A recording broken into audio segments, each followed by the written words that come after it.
Today I'm going to talk to you a little bit about the history of the Super Bowl in the United States. Hopefully I'll give you a little information so that if you don't already partake in the festivities, maybe you can do that in the future. I'll tell you a little bit about the history and origin of the game and some of the hoopla that surrounds it. The Super Bowl is the yearly championship game of the National Football League, which is the highest level of professional football in the world.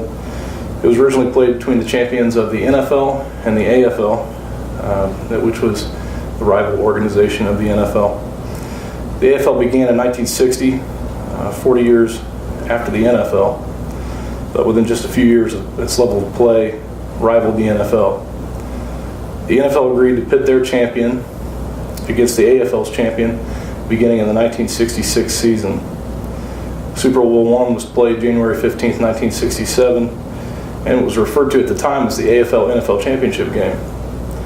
The owner of the AFL's Kansas City Chiefs, Lamar Hunt, actually came up with the name Super Bowl by happenstance. He had the word Super Ball in his mind. It was a toy that his children played with, and jokingly referred to the AFL-NFL Championship game as the Super Bowl. The media picked up on it right away and unofficially used the term, but it was not officially the name of the game until Super Bowl III. It was originally thought that the inferior AFL would not be able to compete with the long-standing NFL.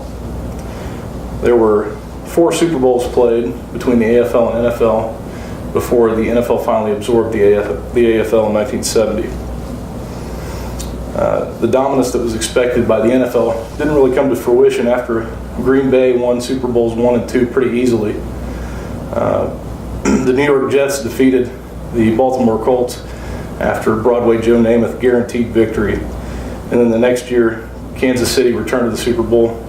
They had originally been in Super Bowl I against the Chiefs, and in Super Bowl IV defeated the Minnesota Vikings. So the pre-AFL-NFL merger Super Bowl series was tied at 2.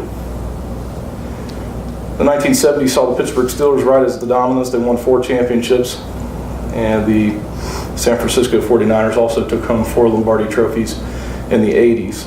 With the advent of free agency in 1993, no team's seen such dominance as those 2 teams did in those decades. Although in the 90s, the Cowboys won 3 Super Bowls in 4 years, and in the 2000s, the New England Patriots repeated that feat.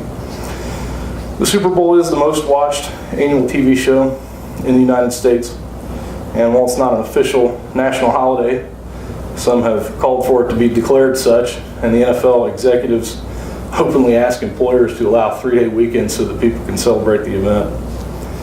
The game's so widely watched that TV networks not carrying the game basically surrender. They air low-cost reruns, marathons, infomercials, and novelty shows such as the Puppy Bowl. Some churches even cancel Sunday services, knowing there will be almost no one in attendance if they do hold service. And some stores are basically empty as fans converge on them in preparation for game day. Many people attended a Super Bowl party of some kind, and unfortunately with the Super Bowl comes all forms of vice.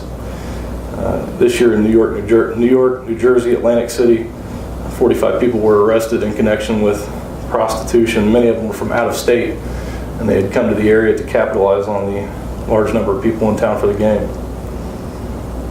Now, the Super Bowl also sees a rise in drunk driving incidents across the country. So those are some negative effects that it has on our culture. Super Bowl Sunday is the second largest day of food consumption in the United States after Thanksgiving. There's also a significant rise in pizza deliveries, as pizza accounts for about 60% of all takeout on Super Bowl Sunday. Chicken wings, chili, chips and dip, also traditional Super Bowl fare, and there is enough guacamole consumed on Super Bowl Sunday to bury a football field 12 feet deep. Mini weenies are also a fan favorite on Super Bowl Sunday. The Super Bowl is a part of American history, and it is celebrated around the country. Festivities and food serve to bring people together for a time of fellowship. Super Bowl Sunday is a good excuse to get together and have a good time.